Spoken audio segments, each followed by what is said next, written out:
Hello and welcome to the Dr. Mumbi Show. My name is Dr. Mumbi Saraki. How you doing? How's everything going? I really do pray that you are well, beloveds, in all your ways, and that you are moving into living life truly on your own terms. We want to thank every single person that supports us on our Patreon and our PayPal accounts.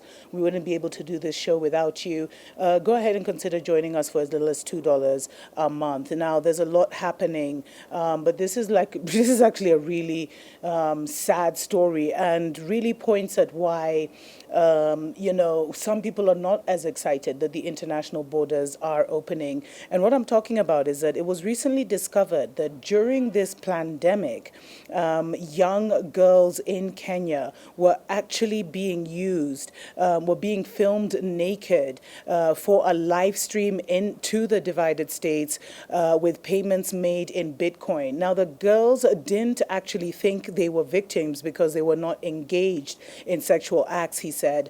And so once they were counseled, they realized, that's when they felt like dirty and bad about it. But, and it's this company called Ad Hoc and Trace Kenya. They actually counseled the girls and explained to them what was happening.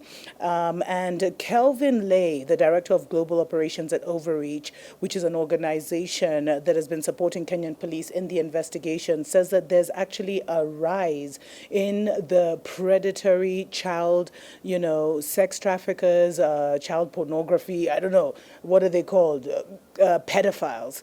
There's a rise in the number of foreign pedophiles in the country, especially because Asia has really clamped down with their strict new, laws that they've put in place. But what broke my heart is that the reason it's happening so much in Kenya is because this is in the words of Mtisia Mweni, and she is the head of Kenya's anti-human trafficking and child protection unit, which was basically launched in 2016. And she was speaking to The Guardian, an international publication based in the divided kingdom, and basically the main culprits are coming from the divided kingdom and the divided states. And she said, listen to this. This was actually heartbreaking. She said, the black people here view the whites as superior beings. And the whites know that they can and know this, and they take advantage. I mean, this is so heartbreaking. And you know why? We can't even blame our young Kenyan, brothers and sisters, or our young Kenyan children, because they're not taught anything in history about how their ancestors fought for our independence, how proud the kind of kingdoms they had before. They're not taught any of that. All they're told is like Europe is here and Africa is here. And you see it. A lot of friends, I've talked about this on the show so many times, where, you see that kind of like white savior complex madness. Like it's actually an illness going on. She said, these are the people that are living in abject poverty, basically our African brothers and sisters. So when someone promises that they're going to get your children an education and that they're going to feed you, these people will go for that. And you see, things like this were not really prevalent in our societies. This predatory, pedophiles. I think they would even, take you out and your generation. And it's so dangerous so I think they don't, like a lot of Africans, this is not even in their minds when they're thinking of children doing this. And then the sad thing is, and this article talked about it, is that aside from that, they're actually hooked up by, guess what? Kenyans that look like you and me. And they say, the perpetrators are busy grooming children, capturing them, and then waiting for the right moment when this lockdown is done to basically make them available to the foreigners, now that Kenya has declared that it will be opening up its borders from,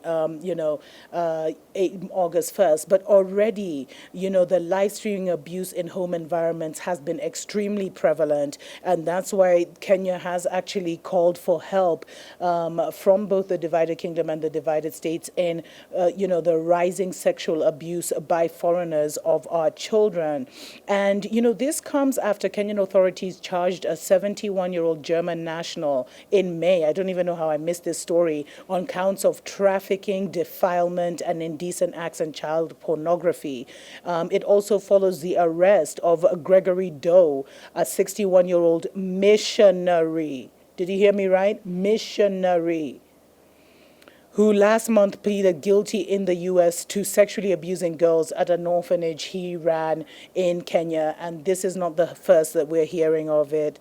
And, they said that they've rescued between 2018 and 2019, they rescued 230 children from local and international perpetrators, and that they feared that the numbers would be much higher, and that some didn't even know that the abuse was going on because they just assumed, like when you're being filmed on camera, they didn't know that this is going live internationally, them just being naked playing around. Sick. This is so sick. You guys, I swear it's hard being Kenyan sometimes. People have been made ignorant by their governments. There's no one else to even blame. Anyway, I'll find you in the comments. Tuko pamoja.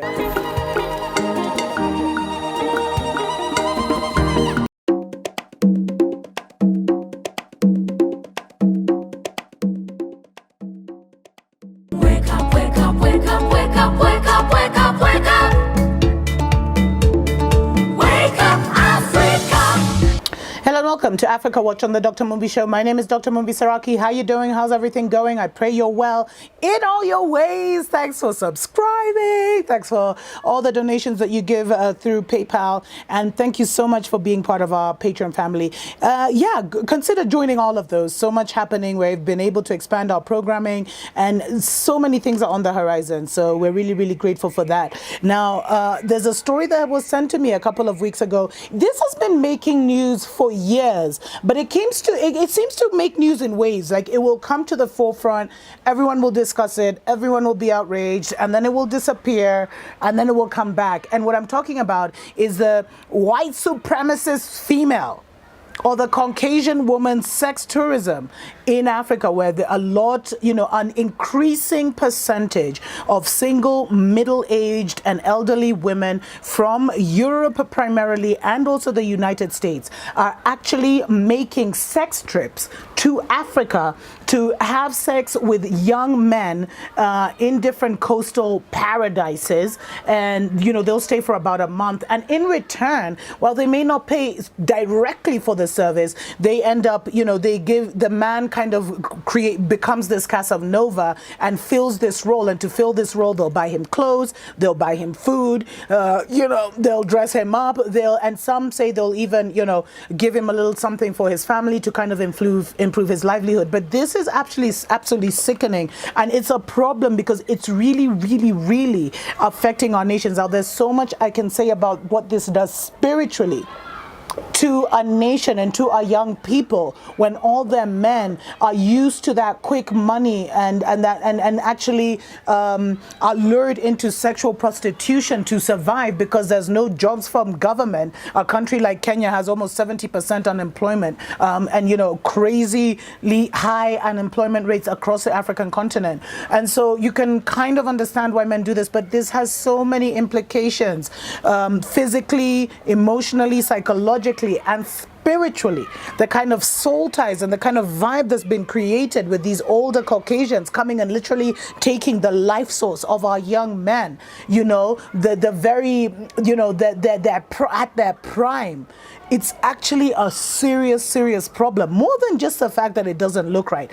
And for so long, Africa was dealing with, and Asia as well, but primarily Africa was dealing with a lot of Caucasian males who would come and get very, very young girls, situations of pedophilia, etc., who they would have sex with and who they would use, it was places like Kenya and the Gambia were big sex tourism markets for men. But now women have joined the pack. And the reason people don't seem to raise as much of an eyebrow against the women is because you can't really see a woman, as getting prostitutional services or whatever. I don't know. A lot of the story, because it's a woman, gets kind of whitewashed and stuff. And the women say that they help the men, they help with the development of the communities because they'll build their mother a house or whatever. But what are you doing to those young men? And how are you stopping the destiny and the development of that young man? So now, and they're known to frequent these African resorts in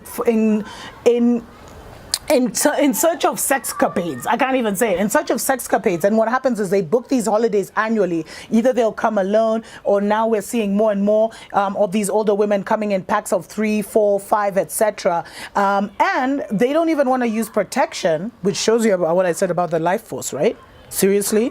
We can't take these things for granted. They don't even want to use protection, and they don't care about getting HIV. And so, of course, some of these international media have talked about how some, Caucasian lady came and got HIV because she didn't use protection. But they're not about that. They're just about living wild and fulfilling this dream, which is,